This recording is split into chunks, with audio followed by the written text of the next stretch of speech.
ሰላም ጤና ይስጥልኝ ውድ የባቡሬ ሚዲያ ተከታታዮች እንዴት ናችሁ? ዛሬ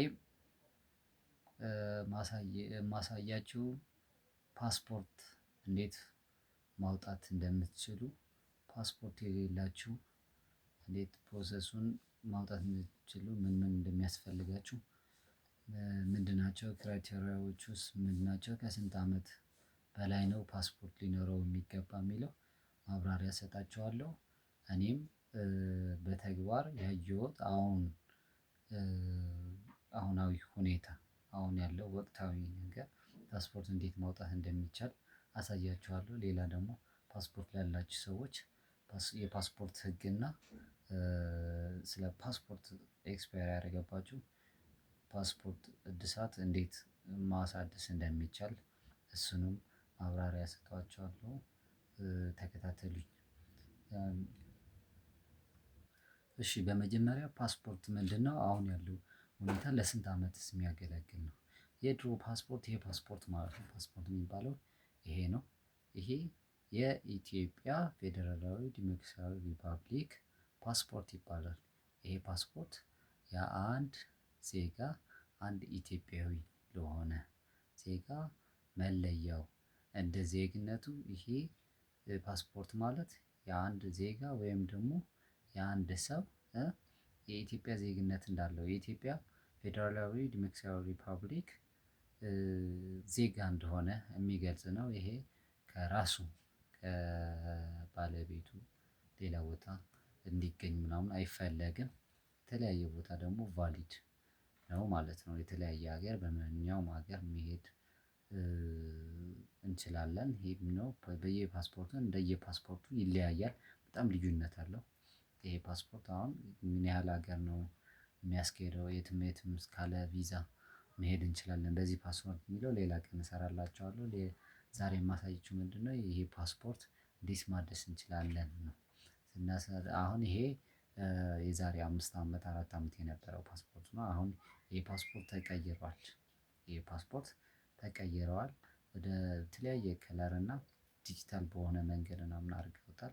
እና ፓስፖርት ስታወጡ ምንድነው የሚያስፈልጋችሁ? መጀመሪያ ለጀማሪ ወይም ደግሞ አዲስ ለሚያወጣ ሰው ፓስፖርት ሲያወጣ ይሄን ፓስፖርት እንዲኖረው ምን አለበት? አንደኛ ዜጋ ነው። ኦሬዲ ኢትዮጵያዊ ነው።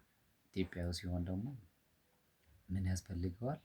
ከ18 አመት በላይ መሆን አለበት። ይሄ ምን ለማለት ፈልጌ ነው? ከ18 በታች ለሆናችሁ ያው የራሱ ፕሮሰስ አለው። ራሱ የቻለ ፕሮሰስ አለው። ሌላ ፕሮሰስ ነው እሱ ሌላ ቀን አሳያችኋለሁ። ዛሬ ግን ከ18 በላይ የሆናችሁና ፓስፖርት ማውጣት የምትፈልጉ ምንድነው የሚያስፈልጋችሁ? መጀመሪያው መታወቂያ ሊኖራችሁ ይገባል። መታወቂያ ሊኖራችሁ ይገባል። መታወቂያ የቀበሌ መታወቂያ ያስፈልጋችኋል።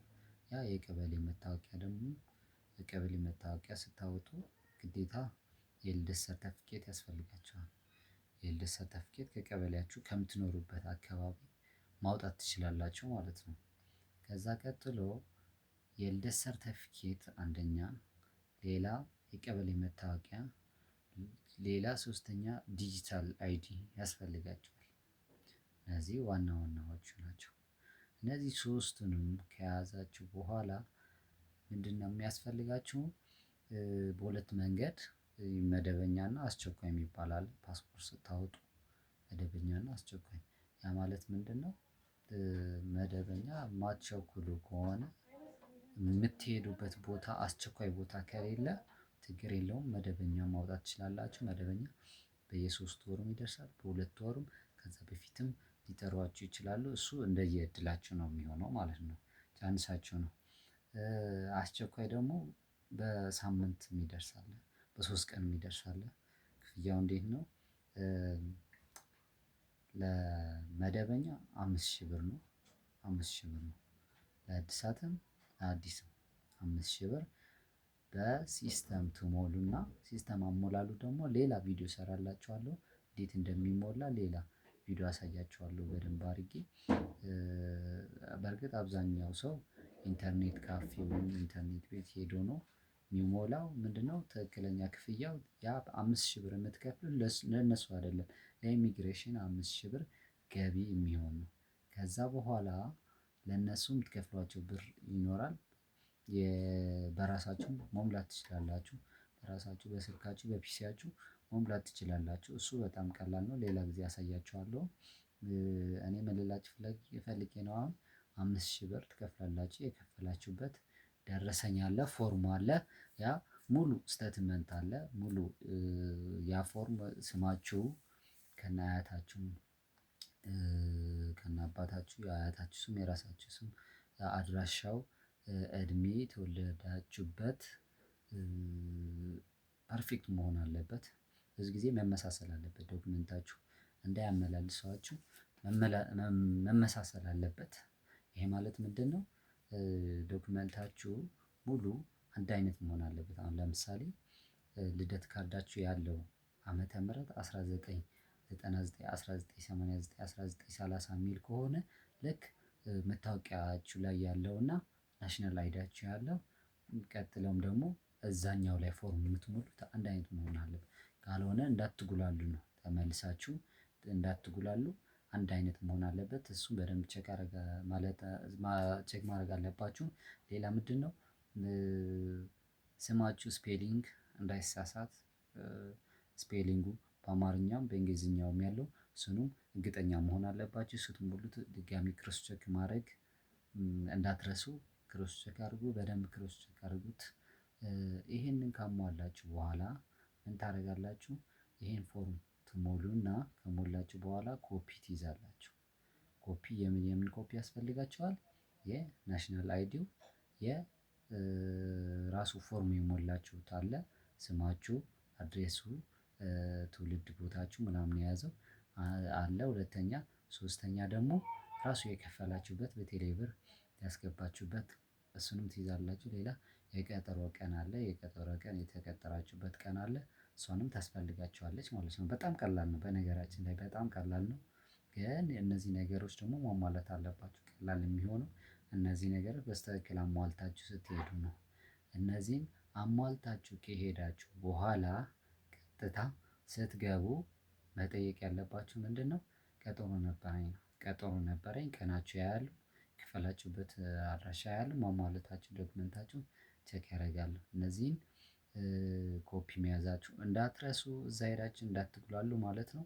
ከዛ በኋላ ሌላው ምንድነው? እዛ ከሄዳችሁ በኋላ ያን ያክል እንትን የለውም ኮንፊደንስ ኖሯችሁ በኮንፊደንስ ያን ዶክመንት ታሳዩታላችሁ ካሳያችሁት በኋላ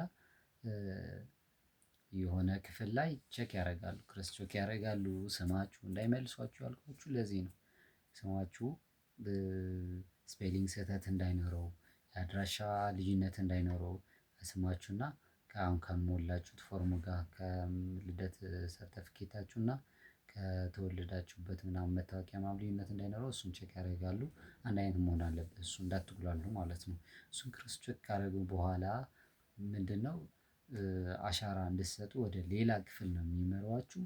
ሌላ ክፍል ትሄዳላችሁ እዛኛው ክፍል ሄዳችሁ ደግሞ አሻራ ትሰጣላችሁ እሱ ቀላል ነው። የእጅ እና የአይን አሻራ ይወስዳሉ ከዛ በኋላ ከወሰዱ በኋላ ሌላ ቦታ ሶስተኛ ሌላ ክፍል ይመራችኋል። እዛ ሶስተኛ ክፍል ከሄዳችሁ በኋላ ከዛ ቀጥሎ ደግሞ ያው አፕሩቭ ይሆንና ዶክመንት ትሰጣላችሁ ያንን ደግሞ ኮፒ ያስፈልጋችኋል። ቀጣይ ደግሞ በምን ያህል ቀን ነው የሚደርሰው የሚለው ደግሞ ሌላ ቪዲዮ እሰራላችኋለሁ። ያው ሌላ ጥያቄ ካላችሁ ኮመንት ሴክሽን ላይ ጻፉልኝ እመልስላችኋለሁ በቅንነት ቴንኪው አመሰግናለሁ